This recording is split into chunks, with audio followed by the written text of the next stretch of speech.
Olá, meus queridos alunos, professor Luiz mais uma vez aqui com vocês. Vamos lá para a continuação do mundo grego, parte 2 agora. Vamos aprender um pouquinho mais sobre essa civilização tão importante para as nossas vidas. Pois bem, na aula passada nós falamos que as cidades, né, que o território grego era fracionado, era fragmentado, ou seja, ele estava em pedacinhos, né, em pequenas porções, em ilhas, em pedaços pequenos da costa, certo? Espalhado por todo pela toda mar Mediterrâneo, chegando inclusive até o Mar Negro na Ásia, certo? Ali já na parte mais asiática do planeta, tá? Na parte oriental do planeta. Então, essas cidades que haviam espalhadas, elas tinham autonomia. Por isso, elas eram chamadas de cidades-estados, ou simplesmente polis, tá? Dentre essas cidades, eram várias, né, centenas de cidades, duas vão se destacar, que é Atenas e Esparta, né? Essas duas cidades gregas, né, cidades-estados, polis, elas vão influenciar o mundo grego e vão competir entre elas pela liderança, tá? Então, nós vamos focar nessa aula sobre essas duas cidades-estados. Bom, gente, e Atenas, né? Vamos começar por Atenas. Ela tem uma marca muito grande pela prosperidade. Foi fundada ainda no século X a.C., né? No litoral do Mar Egeu. Principal economia lá é uma cidade portuária, é uma cidade de comércio marítimo, tá? Nós temos um destaque para os fundadores, os chamados eupátridas, né? Que são as pessoas mais ricas, mais bem nascidas, né? Na sociedade ateniense. São eles que vão decidir, são eles que vão, entre eles, dar rumo ao futuro da cidade, tá? De outro lado, nós temos os metecos. Os metecos são estrangeiros, tá? Esses estrangeiros que eram comerciantes, na sua grande maioria, artistas, artesãos, eles não podiam participar da vida política da cidade. Isso ficava resumido aos eupátridas. Porém, Atenas, uma das suas marcas é a chamada democracia. É lá que se vai inventar esse conceito de democracia, de participação das pessoas na decisão da sua cidade, do seu estado, né? do seu governo, certo? Inicialmente, então, os eupátridas somente que vão votar, mas isso vai evoluindo, certo? A partir do século V a.C., os direitos de participação da vida política se estende às camadas mais populares, às pessoas mais pobres, inclusive, tá? Esse é o chamado período clássico da história grega, tá? Porém, continuava sem direito de voto os metecos, que eram os estrangeiros, as mulheres e, por consequente, os escravos. Né? Escravos não poderiam votar, já que eles eram posses de outras pessoas. O principal governante de Atenas foi Péricles, tá?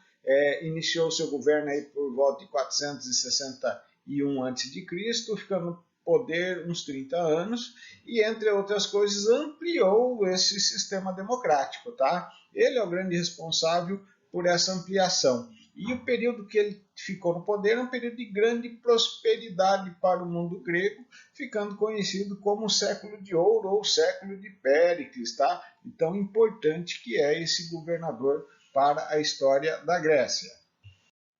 Do outro lado, nós temos Esparta, né? Esparta também era uma cidade-estado, fundada ainda no primeiro milênio antes de Cristo, aqui pelos dórios, tá?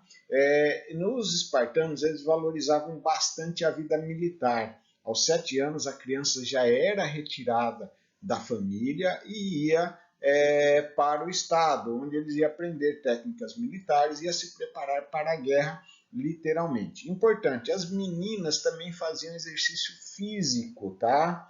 Atividades esportivas, dança, música, canto.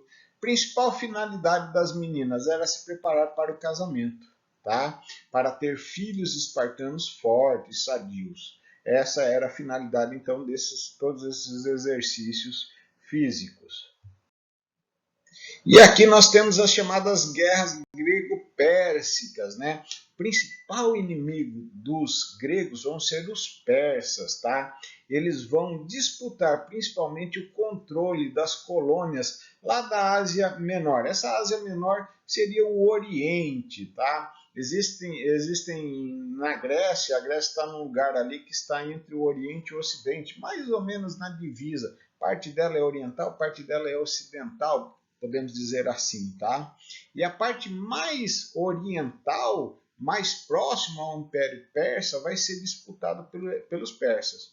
Isso então vai levar a diversas guerras, diversas batalhas, né?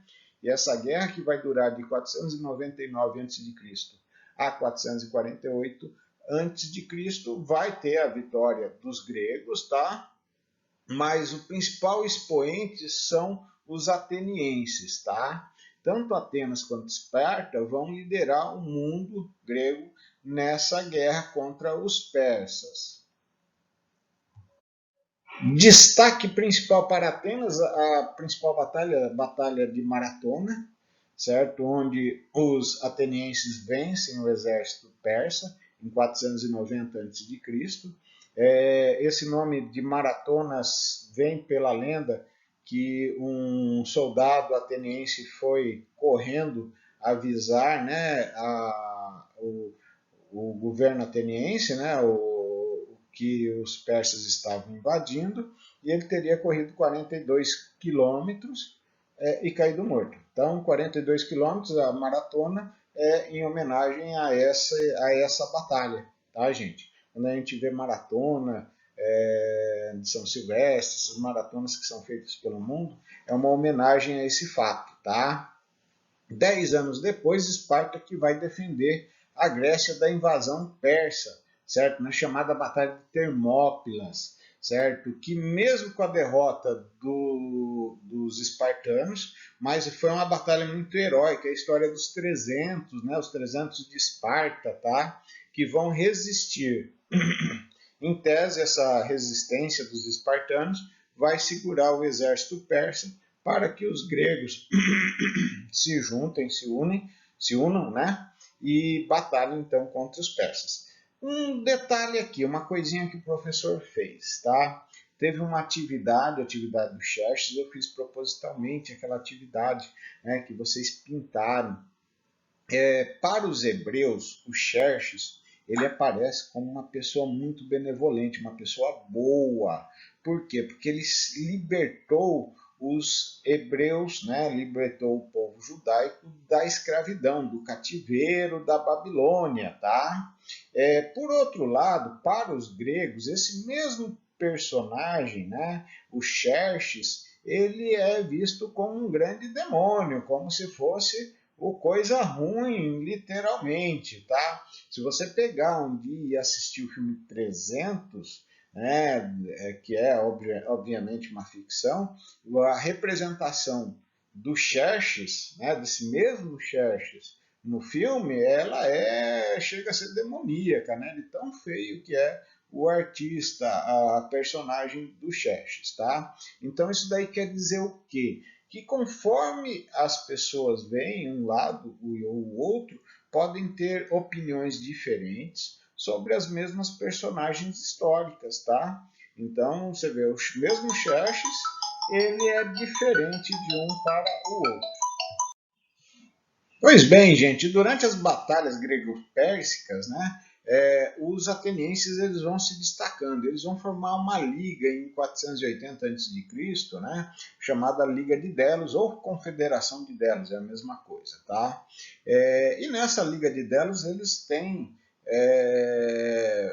a liderança, tá? Eles que vão acabar liderando essa liga, certo?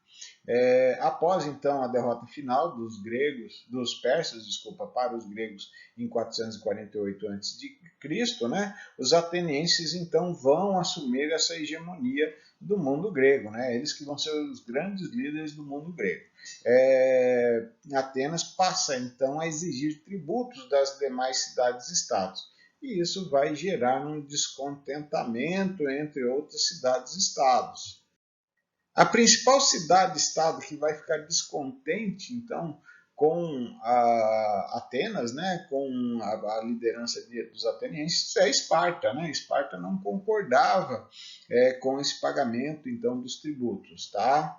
E vai influenciar outras cidades que também não concordam, e vão criar a chamada Liga do Peloponeso. Tá? Em 431 a.C., inicia-se a guerra chamada Guerra do Peloponeso, tá? A Liga de Delos contra a Liga do Peloponeso, tá? Essa guerra vai durar 28 anos, de 431 a 404 a.C., e vai ter então como principais grupos, né, Atenas e Esparta, e lógico, aqueles que vão apoiar ou não, tá? Alguns vão ficar neutros, vão tentar permanecer neutros, mas vão haver cidades-estados que vão para a guerra, tanto de um lado quanto do outro, né? Esparta vai sair vencedora dessa guerra, porém, Atenas, o mundo grego, vai ficar bastante fragilizado. Né? Vai com isso também derrubar o governo ateniense, e o sistema político, que é chamado de democracia, então começa a entrar em decadência lá em Atenas. E justamente por essa fragilidade, né, esse mundo grego então fragmentado, né, agora frágil também, porque perde-se então o comando dos atenienses, né, Esparta assume, porém já depois de uma guerra civil de longa duração, vai se destacar um reino lá do norte, um reino grego também, chamado Reino da Macedônia, certo? O seu rei, Filipe II, vai conquistar o mundo grego em 338 a.C., certo? O Filipe II, então, ele consegue fazer uma proeza, certo? Todo mundo acha que ninguém conseguiria superar, então, Filipe II. Mas vem seu filho, Alexandre o Grande, em 331, que vai fazer um feito ainda impensável, né? Que ninguém poderia imaginar. Né?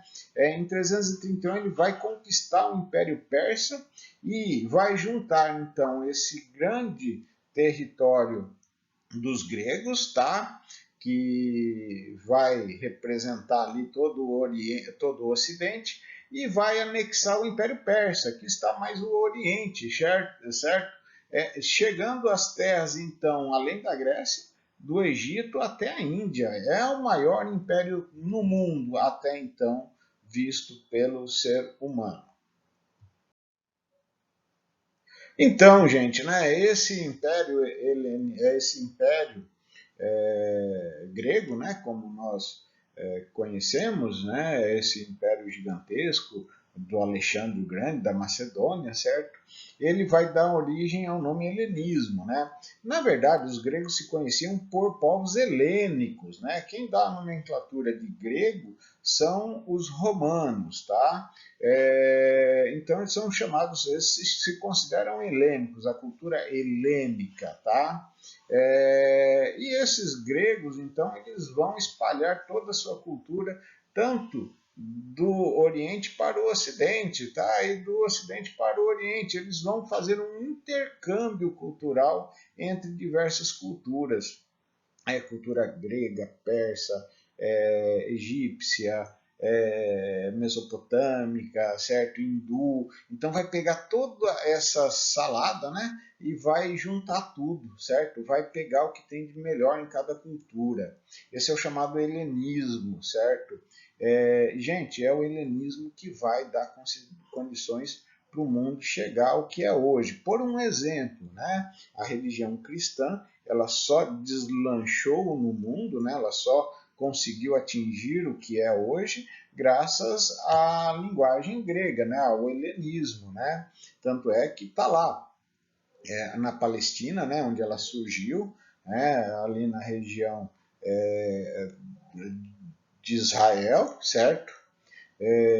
Onde surge o cristianismo, lá não se fala grego, mas a língua utilizada para espalhar a palavra é em grego inicialmente, depois em latim, certo? Então isso daí é muito importante para a gente compreender a importância do helenismo no mundo.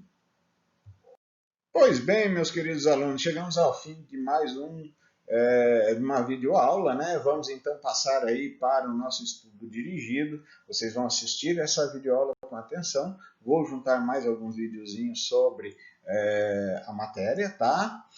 Leitura obrigatória, né, do nosso livro didático, das folhas 95 a 103, e uma atividadezinha aí da página 105, né? O tema passado e presente, para resolver aí no Classroom, certo? Ela está no livro didático, essa atividade, tá? Então vamos lá, gente. Hoje vamos mudar nosso lema: estude, pois a caneta é mais leve que a pá. A pá é pesada, soa bastante. Então vamos estudar, meu povo. Vamos lá. Um abraço, boa semana para todos.